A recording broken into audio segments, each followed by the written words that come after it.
Story jam में आपका स्वागत है। यहाँ आप सुनेंगे कहानियाँ, कुछ नई, कुछ पुरानी, कुछ जानी, कुछ अनजानी।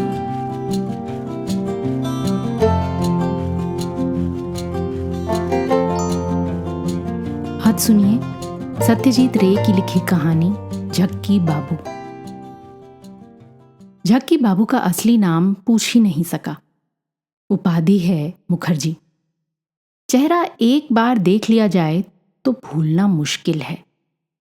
लंबाई लगभग 6 फीट, देह पर चर्बी का नाम नहीं, पीठ धनुष की तरह टेढ़ी, हाथ, पांव, गला और कपाल से अनगिनत शिरा उपशिरा चमड़ा ढेल कर बाहर निकल आना चाहता है। टेनिस कॉलर वाली सफेद शर्ट, काले फ्लैनल की पैंट, सफेद मोजा, सफेद कैड्स। दार्जिलिंग में यही उनका पेटेंट लिबास था। इसके अलावा उनके हाथ में एक मजबूत लाठी रहती थी। जंगल की ऊबड़ खाबड़ धरती पर घूमने फिरने का अभ्यास रहने के कारण हो सकता है लाठी की जरूरत पड़ती हो। 10 वर्ष पूर्व झक्की बाबू से मेरी जान पहचान हुई थी। मैं कलकत्ते में बैंक में नौकरी करता हूं। 10 दिनों की छुट्टी बाकी थी। बैसाख के महीने में अपने प्रिय शहर दार्जिलिंग पहुंच गया। पहले दिन ही झक्की बाबू के दर्शन प्राप्त हुए। दर्शन कैसे प्राप्त हुए, यही बताने जा रहा हूं। तीसरे पहर 4:30 बजे होटल में चाय पीकर बाहर निकला। दोपहर में बारिश का एक झोंका आ चुका था। अब फिर कब आ जाए कहा नहीं जा सकता, इसलिए बदन पर बरसाती डालकर निकला हूं। दार्जिलिंग का सबसे मनोरम, सबसे एकांत रास्ता जला पहाड़ रोड से होता हुआ मैं चहलकदमी कर रहा था। अचानक लगभग 50 हाथ की दूरी पर एक मोड़ पर एक आदमी को सड़क के किनारे लाठी के सहारे खड़ा देखा। वो झुककर किसी चीज को ध्यान से देख रहा था। वो दृश्य वैसे भी कुछ स्वाभाविक जैसा नहीं लगा। जंगली फूल या कीड़े मकोड़े के बारे में उत्सुकता रहने पर व्यक्ति इस तरह घास की ओर निहार सकता है। मैंने उस आदमी की ओर एक कौतूहलपूर्ण दृष्टि डाली और फिर आगे बढ़ना शुरू किया। मगर उसके नजदीक पहुंचने पर पता चला कि मैं उस बात को जितनी स्वाभाविक समझ रहा था उतनी नहीं है। उस आदमी की एकाग्रता पर मुझे आश्चर्य हुआ।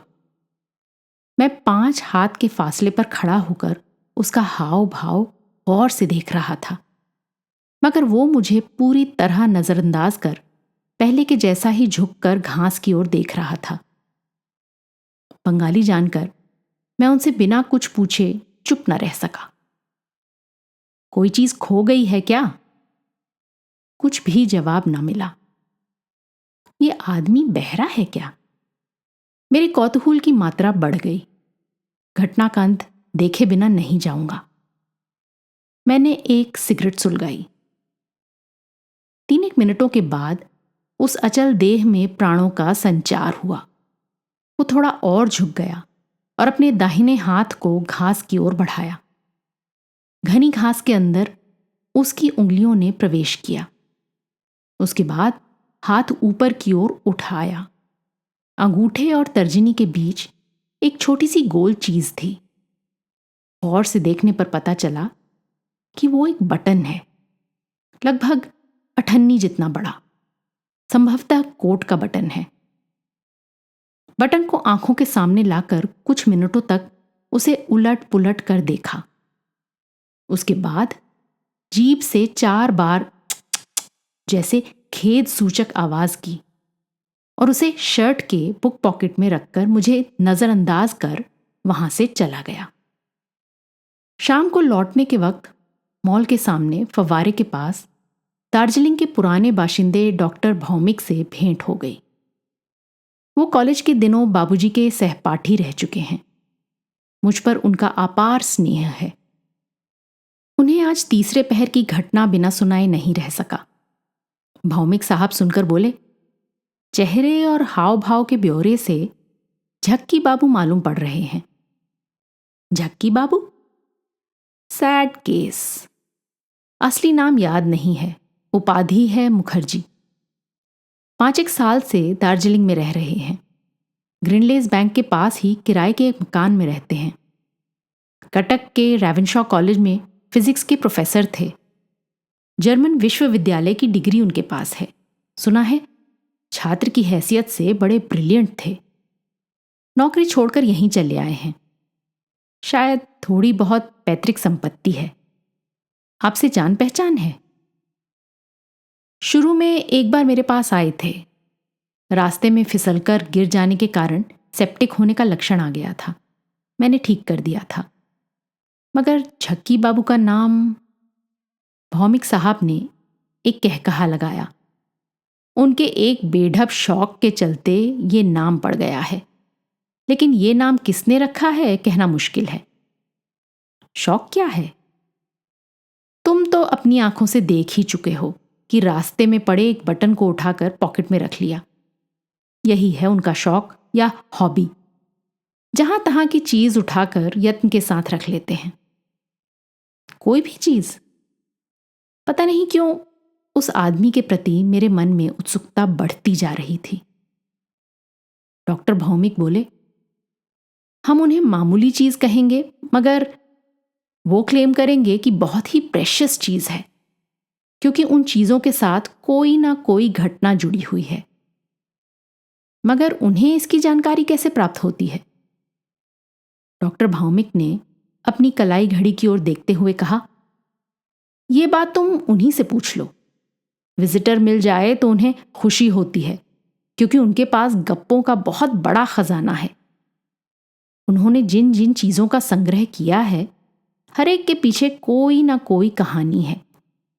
सब की सब वाइल्ड और नॉनसेंस। पर हां, वो उन्हें सुनाकर खुश होते हैं। ये बात अलग है कि तुम्हें सुनकर खुशी होगी या नहीं। दूसरे दिन नाश्ता करने के बाद मैं बाहर निकला। ग्रिनलेस बैंक के पास झक्की बाबू का मकान खोजने में असुविधा नहीं हुई, क्योंकि मोहल्ले का हर आदमी उन्हें पहचानता है। 17 नंबर के मकान के दरवाजे पर दस्तक देते ही वो बाहर निकल आए। आश्चर्य की बात है कि उन्होंने मुझे देखते ही पहचान लिया। कल आपने मुझसे कुछ पूछा था, मगर तब मैं जवाब देने की स्थिति में नहीं था। वैसे वक्त में कंसंट्रेशन दूर हो जाए तो भारी मुसीबत का सामना करना पड़ता है। अंदर आइए। कमरे के अंदर आते ही जिस चीज पर मेरी सबसे पहले दृष्टि गई वो एक अलमारी थी। बाईं तरफ की दीवार के आधे हिस्से तक पसरी हुई कांच से ढकी हुई अलमारी के हर खाने में एक के बगल में दूसरी चीज पड़ी है। वो हालांकि बिल्कुल मामूली चीजें हैं, परंतु एक से दूसरी का कोई संबंध नहीं है। सरसरी निगाह दौड़ाने पर मेरी आंखें एक शेल्फ पर पड़ी। वहां पेड़ की एक जड़, एक पुराना ताला, एक पुराने जमाने की गोल्डफ्लेक की टीन, एक ऊन बुनने की सलाई, जूते का एक ब्रश और टॉर्चलाइट की एक बैटरी थी। मैं भौचक्का सा उन चीजों की ओर देख रहा था कि तभी बोले, उन चीजों को देखने से आपको कोई खास खुशी हासिल नहीं होगी, क्योंकि उन चीजों का मूल्य मात्र मैं ही जानता हूं। मैंने कहा, सुना है इन चीजों के पीछे खास खास घटनाओं का हाथ है। मगर ऐसी बात तो हर चीज के साथ रहती है। जैसे आप जिस घड़ी को हाथ में पहने हैं। भले आदमी ने हाथ उठाकर मुझे बोलने से रोका और कहा, घटना तो जुड़ी रहती है जरूर, परंतु सभी चीजों पर उस घटना की छाप नहीं रह जाती है। कभी कभार ऐसी चीज मिल जाती है जिस पर छाप रहती है, जैसे कल का ये बटन। कमरे की दाहिनी ओर एक राइटिंग डेस्क पर बटन रखा हुआ था। उन्होंने बटन को मेरी तरफ बढ़ाया। कत्थई रंग का कोट का बटन है।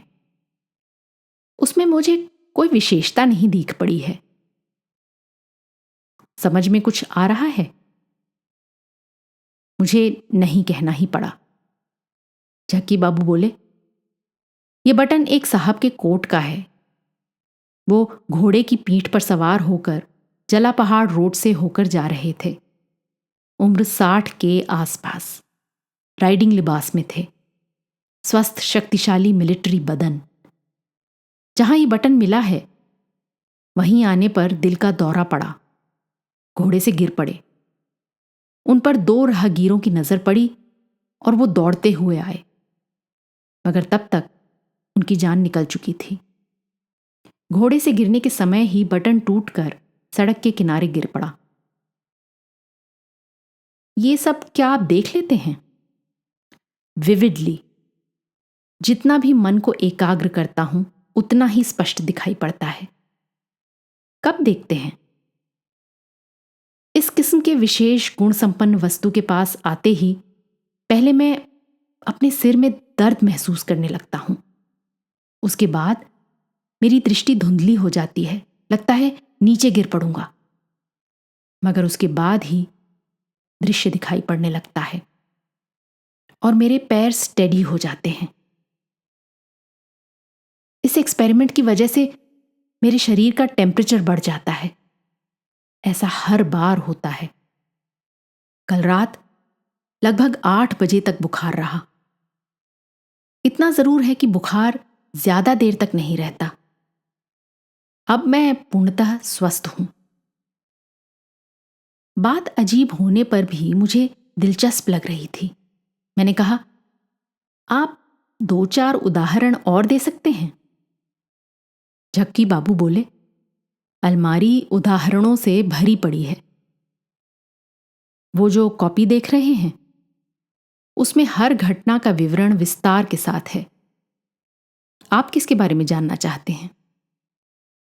मैं कुछ बोलूं कि इसके पूर्व ही उन्होंने अलमारी का कांच हटाकर खाने से 2 वस्तुएं निकालकर टेबल पर रख दी।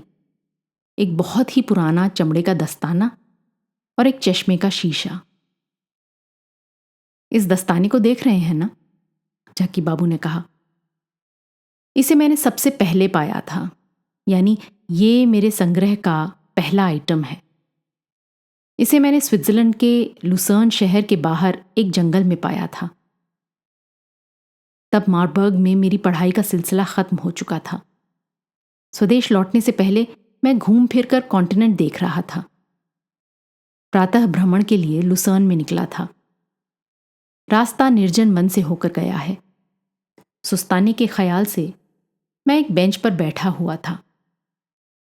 तभी पास ही एक पेड़ के तने के नीचे दस्ताने के अंगूठे पर मेरी नजर पड़ी और साथ ही साथ मेरा सिर दर्द करने लगा। उसके बाद दृष्टि में धुंधलापन तिराया। उसके बाद आंखों के सामने तस्वीर तिराती है। एक सुदर्शन संभ्रांत, मुंह में लंबी टेढ़ी पाइप, दस्ताना पहने, हाथ में घड़ी लिए रास्ते पर पैदल चला जा रहा है।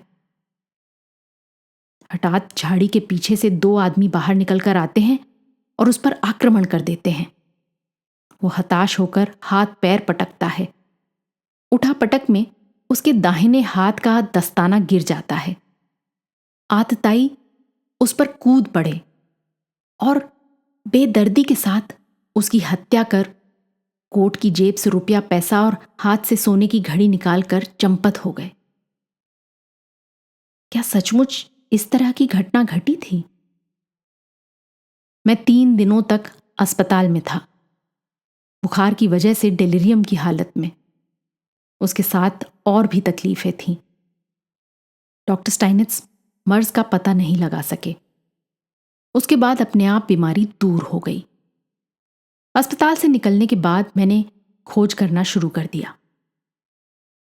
2 साल पहले उसी जंगल में ठीक उसी स्थान पर काउंट फर्डिनेंड मुसैप नामक एक धनी व्यक्ति की इसी तरह हत्या हुई थी। उसके लड़के ने दस्ताने को पहचान लिया। वो इस तरह घटना को कह गए कि उनकी बात पर अविश्वास करने की इच्छा नहीं हो रही थी। मैंने कहा, तभी से आपने संग्रह करना शुरू कर दिया? झक्की बाबू बोले, इस दस्ताने को पाने के बाद लगभग 10 बरसों तक उस तरह का कोई और अनुभव न हुआ। उस दरमियान मैं स्वदेश वापस आकर कटक के कॉलेज में प्रोफेसरी कर रहा था। छुट्टी में जहां तहां घूमने के लिए निकल जाया करता था। एक बार वोल्टेयर जाने पर दूसरा अनुभव प्राप्त हुआ। समुद्र के किनारे एक पत्थर की खोज में जाने पर चश्मे का ये शीशा मिला। आप देख ही रहे हैं कि ये प्लस पावर का कांच है। एक मद्रासी सज्जन ने चश्मा उतार कर रख दिया और स्नान करने चले गए। वो फिर पानी से बाहर नहीं निकले। उनके पांवों को क्लैंप ने पकड़ लिया और नतीजा ये हुआ कि वो पानी में डूब गए। पानी से हाथ उठाकर सहायता के लिए चिल्लाते रहे। बड़ी ही बेधक थी उनकी चीख। उन्हीं के चश्मे का ये शीशा मुझे 4 वर्ष बाद मिला। ये भी सच्ची घटना है। जांच पड़ताल करने पर मुझे पता चला था। Well known drowning case. मृत व्यक्ति कोयम्बटूर में रहते थे।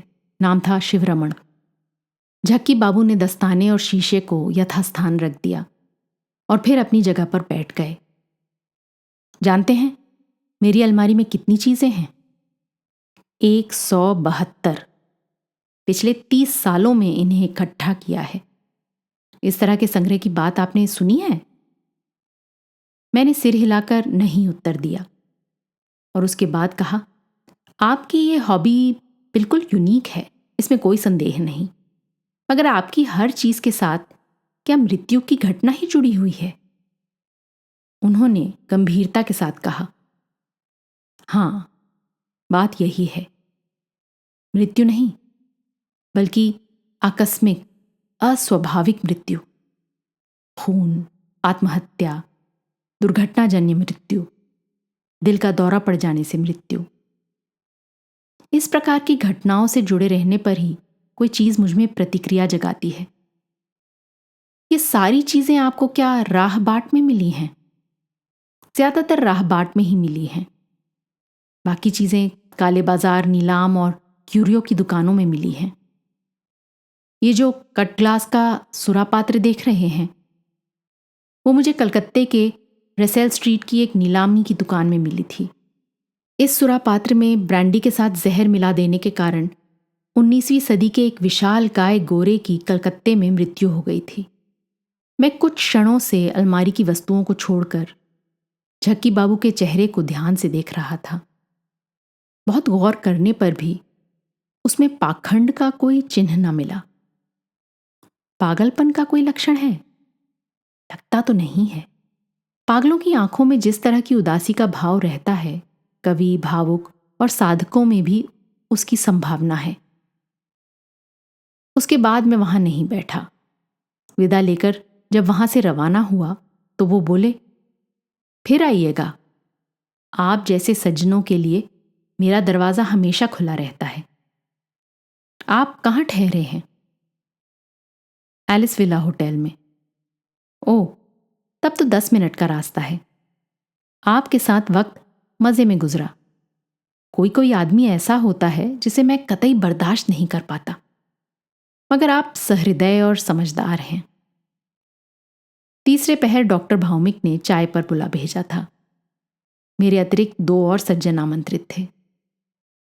चाय के साथ चनाचूर और केक खाते खाते मैंने झक्की बाबू के संदर्भ में चर्चा छेड़ दी। भावमिक साहब ने पूछा, वहां कितनी देर तक थे? 1 आध घंटे तक। बाप रे! डॉक्टर भावमिक के आश्चर्य की कोई सीमा न रही। 1 घंटे तक उस झूठे की बड़बड़ाहट सुनते रहे? मैंने मुस्कुराकर कहा, इतनी बारिश हो रही है कि स्वच्छंदता पूर्वक घूमना फिरना मुश्किल है। होटल के कमरे में बंद रहने के बजाय उनकी गप्पें सुनना कहीं अच्छा है। किसके बारे में बातें चल रही हैं? यह सवाल 41 साल के एक सज्जन ने पूछा। डॉक्टर भावमिक ने परिचय के सिलसिले में उनका नाम मिस्टर खास्तगीर बताया था। झक्की बाबू के झक्कीपन की बातें सुनकर खास्तगीर व्यंग की हंसी हंसते हुए बोले, ऐसे लोगों को यहां डेरा डालने का मौका देकर यहां की वायु क्यों दूषित कर रहे हैं डॉक्टर भावमिक? डॉक्टर भावमिक ने मुस्कुराकर कहा, इतने बड़े शहर की वायु दूषित कर दे, ऐसी क्षमता है क्या उसमें? शायद नहीं। मिस्टर नस्कर नामक एक तीसरे व्यक्ति ने हिंदुस्तान के झूठों के दुष्प्रभाव पर एक छोटा मोटा भाषण दे डाला। आखिरकार मुझे लाचार होकर कहना पड़ा कि झक्की बाबू चूंकि संगी साथी विहीन जीवन जीते हैं, इसलिए उनके झूठेपन का असर दूसरों पर पड़ने की कम ही संभावना है। भौमिक साहब दार्जिलिंग में करीब 30 सालों से रह रहे हैं। खास्तगीर भी पुराने बाशिंदे हैं। अंत में उन दोनों से एक सवाल किए बिना मैं ना रह सका। जला पहाड़ रोड में कोई गोरा घुड़सवार हार्ट फेल करने के कारण मर गया हो, इस तरह की कोई घटना आप लोगों को मालूम है? तुम मेजर ब्रैडली के बारे में कह रहे हो। ये तो 8 साल पहले की बात है। स्ट्रोक हुआ था, संभवतः जला पहाड़ रोड में ही। अस्पताल में लाया गया था, पर उसके पहले ही मृत्यु हो चुकी थी। मगर तुम ये बात क्यों पूछ रहे हो? मैंने झक्की बाबू के बटन की बातें बताई। मिस्टर खास्तगीर आग बबूला हो गए। वो ये सब बातें कर अलौकिक शक्ति का दावा कर रहे हैं। अरे वो तो नंबरी शैतान मालूम होता है। इतने दिनों से दार्जिलिंग में रह रहा है, घोड़े से गिरकर साहब मर चुका है, ये बात यूं भी उसके कानों में पहुंच सकती है। यहां अलौकिक शक्ति की बात कहां से आती है? मैंने भी इस बात पर गौर किया था। दार्जिलिंग में रहकर वहां की एक घटना की बात जानना झक्की बाबू के लिए असंभव नहीं है। इसलिए मैंने बातचीत का सिलसिला आगे नहीं बढ़ाया। चाय का दौर जब 10 तरह की बातों के बीच खत्म हो गया तो मैं उठकर खड़ा हो गया। मेरे साथ साथ मिस्टर नस्कर भी उठकर खड़े हो गए। बताया कि वो भी एलिस विला की तरफ जा रहे हैं, इसलिए मेरे साथ ही चहलकदमी करते हुए लौटेंगे। हम डॉक्टर भौमिक से विदा लेकर बाहर निकल पड़े। शाम होने को है। दार्जिलिंग आने के बाद पहली बार मैंने देखा कि मेघ छटने लगा है और अस्तगामी सूर्य की रश्मियां मंच की स्पॉटलाइट की तरह शहर और शहर के आसपास के पहाड़ों पर चमक रही हैं। मिस्टर नस्कर देखने सुनने में काफी तगड़े लग रहे हैं, मगर अब देख रहा हूं कि चढ़ाई के रास्ते में वे काफी परेशान मालूम हो रहे हैं। हांफते हांफते उन्होंने मुझसे पूछा, वो सज्जन रहते कहाँ हैं? मैंने कहा, मिलिएगा? नहीं। यूं ही कौतूहल हो रहा था। झक्की बाबू के मकान का पता बताते हुए मैंने कहा, वो चहलकदमी करने के लिए निकलते हैं, हो सकता है रास्ते में ही मुलाकात हो जाए। कितने आश्चर्य की बात है, वही हुआ। बात कहने के बाद 2 मिनट भी न बीते होंगे कि एक मोड़ पर आते ही हमने देखा सामने 20 हाथ की दूरी पर झक्की बाबू हैं। वो अपने दाहिने हाथ में लाठी थामे और बाएं हाथ में एक मुड़ा हुआ अखबार लिए हमारी ही ओर आ रहे हैं। मुझे अपने सामने पाकर उनके चेहरे पर जो भाव आया, उसे अगर हंसी ना कहा जाए तो अप्रसन्नता भी नहीं कहा जा सकता। बोले, घर में बिजली फेल हो गई है भाई, इसलिए मोमबत्ती खरीद कर आ रहा हूं। शिष्टाचार के नाते मैंने मिस्टर नस्कर से उनका परिचय कराया। आप हैं मिस्टर नस्कर और आप मिस्टर मुखर्जी। नस्कर साहब तौर तरीके के आदमी जैसे लगे। नमस्कार करने के बदले अपना दाहिना हाथ आगे बढ़ा दिया। जबान से बिना किसी तरह का सौजन्य प्रकट किए झक्की बाबू ने उनका हाथ पकड़कर हैंडशेक किया। उसके बाद वो उसी तरह खड़े रहे जैसे पहले थे। मेरे साथ साथ मिस्टर नस्कर भी ऊब महसूस करने लगे। लगभग आधा मिनट तक चुप रहने के बाद जब स्थिति नस्कर के बर्दाश्त से बाहर हो गई तो वो बोले, वेल, मैं फिर आगे बढ़ता हूं। आपके बारे में सुना था, सौभाग्यवश जान पहचान हो गई। अच्छा चलो मिस्टर मुखर्जी। लाचार होकर मुझे भी यही कहना पड़ा। अब की झक्की बाबू सचमुच पागल जैसे लग रहे थे। सड़क के बीच खड़े होकर वो क्या सोच रहे हैं पता नहीं। हम लोगों के वहां से विदा लेकर चले जाने की बात की जैसे उन्हें परवाह ही नहीं थी। हो सकता है नस्कर साहब उन्हें पसंद ना आए हों, मगर मुझसे तो आज सवेरे ही बहुत घनिष्ठता से बातचीत हुई थी। उन्हें पीछे छोड़कर हम आगे निकल आए। उसके बाद मैंने पीछे की ओर मुड़कर देखा, वो तब भी उसी तरह खड़े थे। नस्कर साहब ने उनके बारे में अपनी राय जाहिर की। आपसे सुनने के बाद ये सज्जन जितने पागल लगे थे, अब देखने पर पता चला है कि उससे कहीं अधिक पागल हैं। रात के 9 बजे हैं। कुल मिलाकर अब तक मैं डिनर लेकर मुंह में पान का एक बीड़ा लिए जासूसी उपन्यास हाथ में थामे बिस्तर पर जाने की सोच ही रहा था कि तभी बैरे ने आकर खबर दी कि एक आदमी मुझे खोज रहा है। बाहर आकर देखा तो बिल्कुल अव्वाक जैसा हो गया।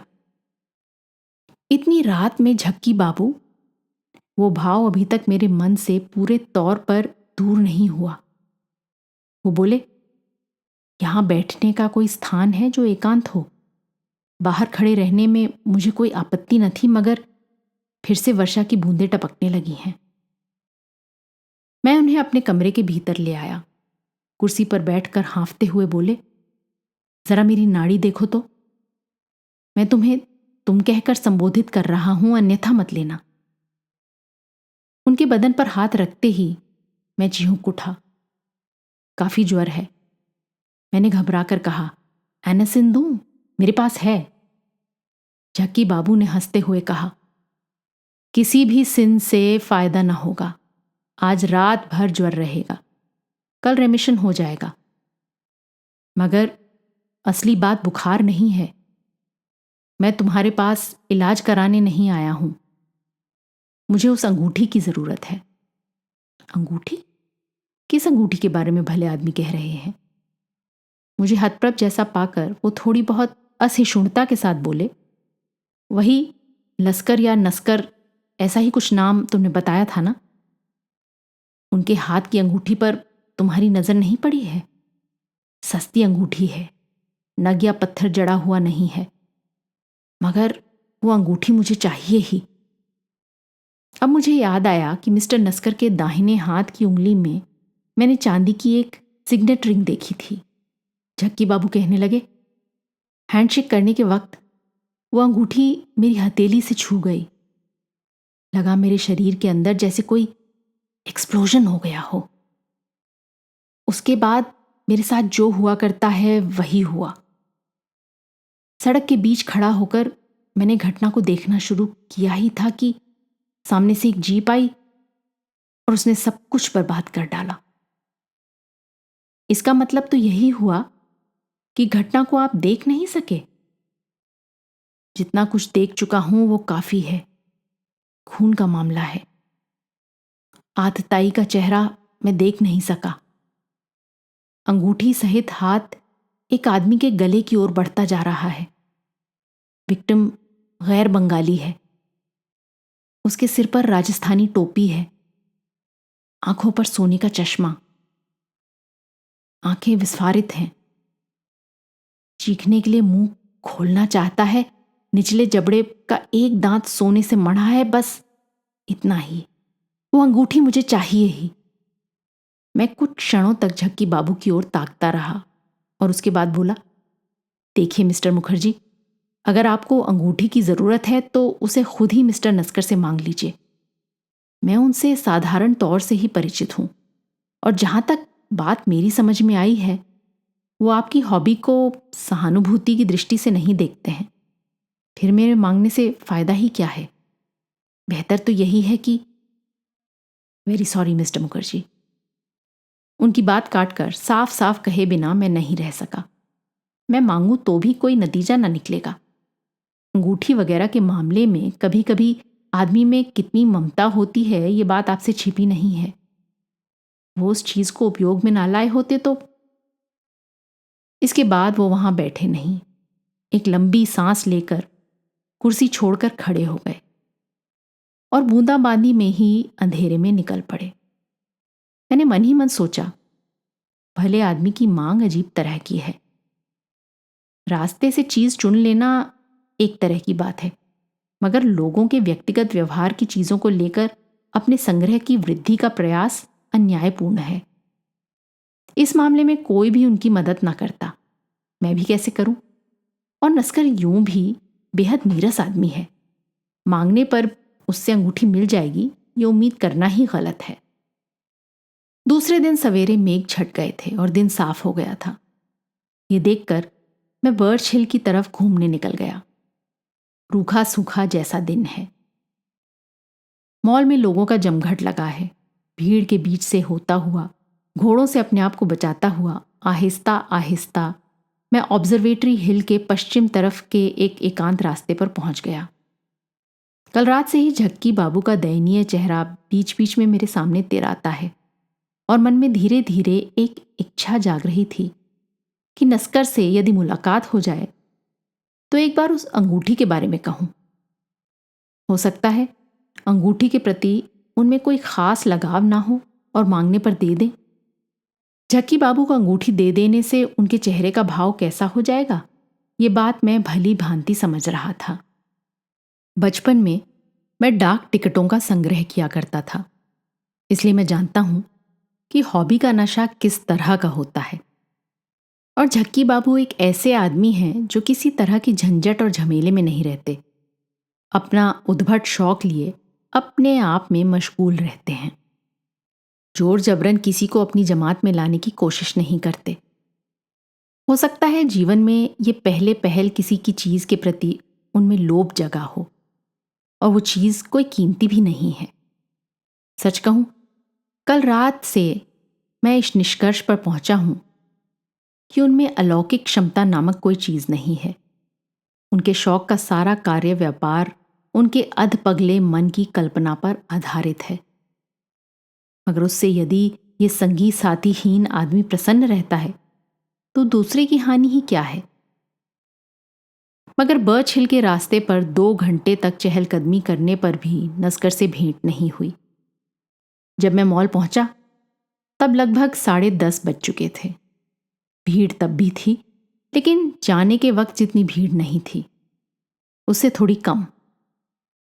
इधर उधर 10-20 आदमी की कोई जमातें खड़ी हैं और उन जमातों में किसी विषय पर उत्तेजनापूर्ण बहस छिड़ी है। आगे बढ़ने पर पुलिस, जांच पड़ताल और खून जैसे शब्द कानों में आने लगे। एक औपचारिक प्रौढ़ बंगाली को अपने पास पाकर मैंने पूछा, क्या बात है जनाब, कुछ हुआ है क्या? भले आदमी ने कहा, कलकत्ते का कोई सस्पेक्टेड क्रिमिनल यहां आकर छिप गया है। उसका पीछा करती हुई पुलिस यहां आई है और तलाशी चल रही है। उस आदमी का नाम आपको मालूम है? असली नाम मालूम नहीं है। यहां उसने अपना नाम नस्कर बताया है। मेरी छाती धड़कने लगी। एक ही आदमी ऐसा है जो असली बात बता सकता है, और वो है डॉक्टर भौमिक। मुझे उनके घर तक जाना नहीं पड़ा।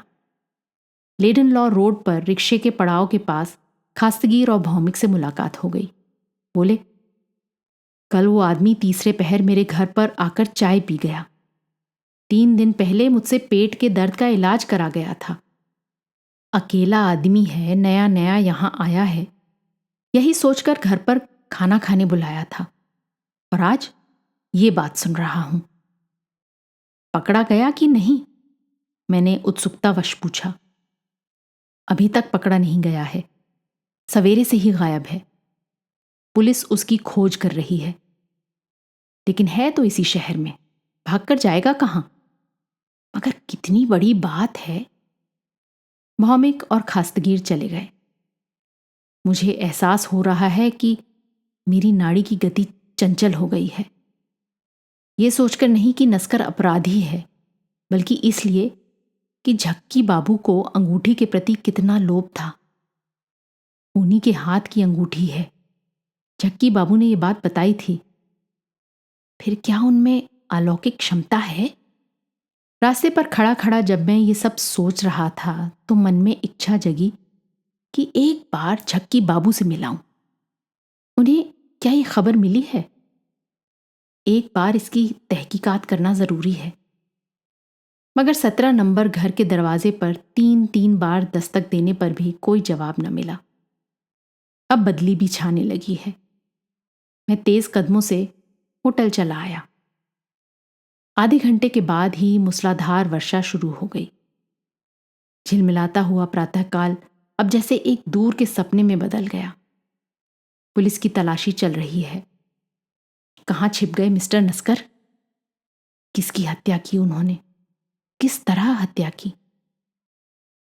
3:30 बजे हम लोगों के होटल के मैनेजर मिस्टर सोंधी ने सूचना दी, नस्कर जिस मकान में थे उसके पीछे के पहाड़ के करीब 30 हाथ नीचे के गड्ढे में नस्कर की लाश मिली है। उसका माथा चूर चूर हो गया है। खुदकुशी, दिमाग की गड़बड़ी, भागने के समय पांव फिसल जाने के कारण गिर पड़ने इत्यादि का लोग अनुमान लगाते हैं। व्यापार के मामले में पार्टनर से दुश्मनी हो गई थी। उसी के कारण उसका खून कर डाला और लाश को छिपाकर खुद दार्जिलिंग में आकर छिप गया। पुलिस ने लाश को बरामद किया इत्यादि इत्यादि। ना, झक्की बाबू से एक बार मुलाकात करनी ही होगी। अब उपेक्षा की हंसी हंसकर उनकी बात उड़ाई नहीं जा सकती। स्विट्जरलैंड और वॉल्टेयर की घटनाएं मनगढ़ंत हो सकती हैं। दार्जिलिंग की घटना उन्हें पहले से मालूम हो सकती है, मगर नस्कर जो खूनी है, इस बात का उन्हें कैसे पता चला? 5 बजे जब बारिश कुछ थमी तो मैं उनके घर पर गया। दस्तक देते ही दरवाजा खुल गया। झक्की बाबू ने हंसकर कहा, आओ भैया, अंदर चले आओ, मैं तुम्हारे बारे में ही सोच रहा था। मैं अंदर गया। शाम उतर चुकी है। झक्की बाबू की मेज पर एक मोमबत्ती टिमटिमा रही है। आज भी बिजली नहीं है, उन्होंने मुस्कुराते हुए कहा। मैं बेंत की कुर्सी पर बैठते हुए बोला, आपको खबर मिली है? तुम्हारे उस नस्कर की खबर? मुझे क्या खबर मिलेगी? मैं पहले ही जान गया था। मैं उनका कृतज्ञ हूं। कृतज्ञ? मैंने आश्चर्य में आकर पूछा। मेरे संग्रह की सबसे कीमती चीज वो मुझे दे गया है। दे गया है? मेरा गला सूखने लगा। देख लो ना, मेज पर है। मैंने ज्यों ही मेज की ओर आंखें दौड़ाई, मोमबत्ती के पास ही खुली कॉपी के सफेद पृष्ठ पर वही अंगूठी पड़ी हुई दिख पड़ी। घटना का ब्यौरा मैंने लिख लिया है। Item number 173। झक्की बाबू ने कहा। मेरे दिमाग में एक सवाल चक्कर लगा रहा है। दे गया है उसका मतलब? कब दे गया? देना क्या आसानी से चाहता था? झक्की बाबू ने एक लंबी सांस ली। जोर जबरन लेना पड़ा। मैं स्तब्ध बैठा हूं। कमरे में एक टाइम पीस टिक टिक आवाज कर रही है। तुमने आकर अच्छा ही किया, झक्की बाबू ने कहा। तुम्हें एक चीज दे रहा हूं, उसे अपने ही पास रख लेना। झक्की बाबू कुर्सी से उठकर कमरे की दूसरी ओर अंधेरे कोने की ओर चले गए। वहां से खट खट आवाज आई और उसके साथ ही उनका कंठ स्वर सुनाई पड़ा। इसे भी मुझे अपने संग्रह में रख लेना चाहिए था, मगर इसका प्रभाव मैं बर्दाश्त नहीं कर पा रहा हूं। बार बार बुखार आ जाता है और एक बहुत ही अप्रीतिकर दृश्य मेरी आंखों के सामने तैरने लगता है। बातें करते करते वो अंधेरे से प्रकाश में आकर खड़े हो गए हैं। अपने दाहिने हाथ को मेरी तरफ बढ़ाए हुए हैं। उसी हाथ में उनकी वो चिर परिचित लाठी थमी हुई है। मोमबत्ती की इस धुंधली रोशनी में ही ये बात मेरी समझ में आ गई कि लाठी की मूठ के ऊपर जो लाल दाग है वो सूखे हुए लहू के दाग के अतिरिक्त कुछ और नहीं है।